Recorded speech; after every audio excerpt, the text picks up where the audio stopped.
hopefully everyone has one, an advanced directive. Do you have one, Jose? I don't. Let me give you that one.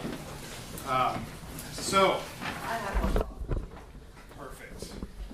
So, this is a document that everyone should have. If you don't have one now, I feel it's so important for you to have one, I gave you one.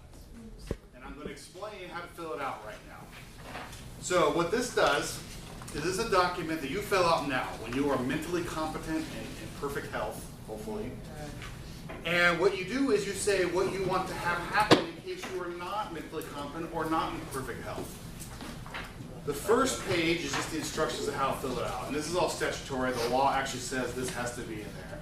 So you read this about how to fill out the rest of the document, and then you sign that you read the instructions, just like you're back in school. I read the instructions. Sign. The next part is that you can designate a healthcare representative. Typically, it's your spouse. Could be a child. Could be a brother or sister. Could be a complete stranger if you like. And you say, this person is the person I would like to make decisions on my behalf if I'm unable to. Now, this person doesn't have the right to make decisions if you're able to. For example, if you get a minor car accident and you're in the emergency room, they can't say, pull the plug, if you're able to say, don't do that. The next part of that, of part B, is once you designate a person and a backup person, so it typically be a spouse and maybe a child as a backup, you would say, if you want this person to make life-ending decisions on your behalf. So let's say you are in a coma and there's 2 doctors agree there's little hope that you'll recover. Do you want this person to be able to pull the plug, to be able to turn the ventilator off, to be able to refuse forced feeding?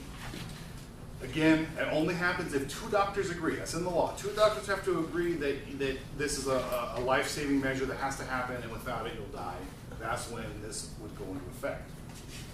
If you say yes or no, if you say no to this part, you can go on to part C, which is how do you feel about life-ending decisions? So if you're close to death, section 1 of part C, you say, if I'm close to death, I want to receive forced feeding. So a tube down your stomach to force nutrition if you're unable to eat on your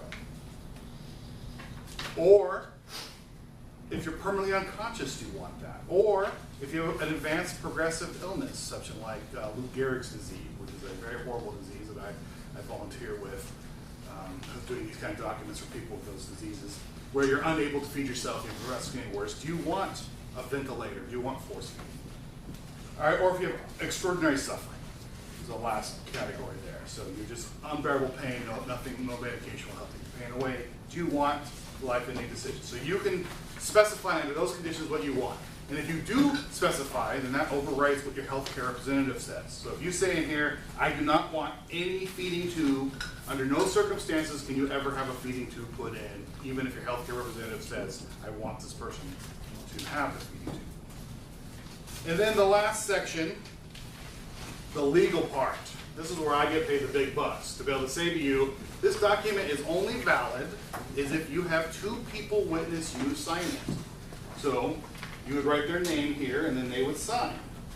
And with all their signing, what they're saying when sign it, is they're saying they actually witnessed you sign it. They know who you are, and they witnessed your signature. You have to have 2 of those people. And those people cannot be whoever you designate your healthcare representative. And they cannot be your doctor. It has to be an independent person. Then once 2 people sign that, this is a legal document, you give it to your doctor's office, they actually put it in Oregon, they put it in a computer system, and all doctors have access to that. And then we all know your wishes, and if you're ever in this horrible decision, just, everyone needs this. If you don't have it, fill it out. I care so important you have it that I'm not going to charge any of you. I normally charge about $250, $300 for this.